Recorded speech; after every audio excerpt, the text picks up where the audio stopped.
Ordu aldaketa gauzatu da joan den larunbatean, honek urteroko eztabaida berpiztu du, izan ere aldeko eta kontrako iritzi asko sortzen dituen gaia da. Osasuna, energia, ekonomia eta beste hainbat arlori eragiten die aldaketak. Goiener energia berriztagarrien sorkuntza eta kontsumo kooperatibarekin izan gara ordu aldaketak energian duen eraginaz hitz egiteko. Guk uste dugu, ordutegi aldaketak dakarrena da kontzientziazio eskaera bat. Bai, kontzientziatu behar garelako gure energiaren erabilpenaren aldaketa edo adaptazio bat behar dugula. Alegia, goizago edo beranduago etortzen direlako gure ohituren zera ez. Azkenean, afaria ordu bete berandu edo lehenago egingo dugulako edo gosaria prestatu. Baina uste dugu aldaketa handirik ez dakarrela, azkenean gauak dituen orduak ditu eta argitari publiko batek ordu kopuru bera egongo da piztuta.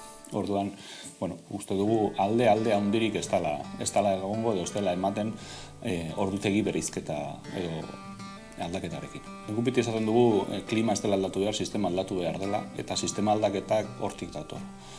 Sistema aldaketak eskatu behar digu koherenteak izatea gure energiaren erabilpenean, eta koherentzia hori aldik eta aldaketak itxien eginda etorri leikela uste dugu.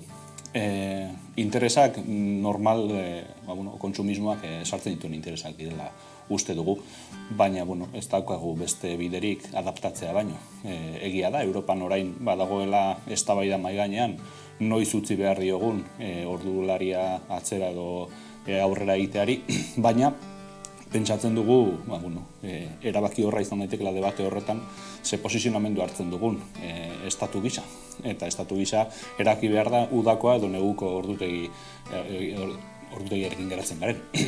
Horrek ere eragina daukalako bizitza kalitatean, bizi kalitatean. Azkenean animaliek ere igertzen dute, eta gu animaliak gara, gustatu zeinez. Onura ekonomikoa izan da urteetan ordu aldaketaren aldekoek erabili duten argumentua.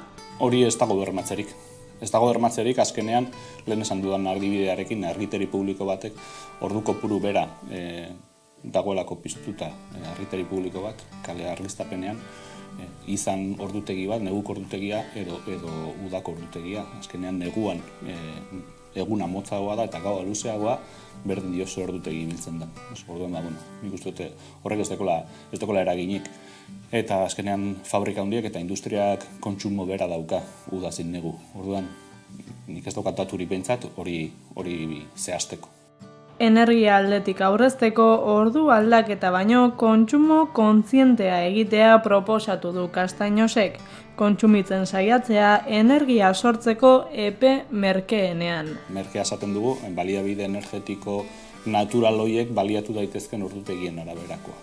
Ez dakite ondo ulertzen den hori, ez? Baina, mugatu, azkenean gure ohiturak dira eta arratsaldeko 8 beziak arte zara heltzen etxera afaria prestatzera denalakoa eta hor behar dituzu bestelako behar energetikoak edo kalean zaude, ikasten edo lanean eta zaude ezean garbigailu bat jartzeko.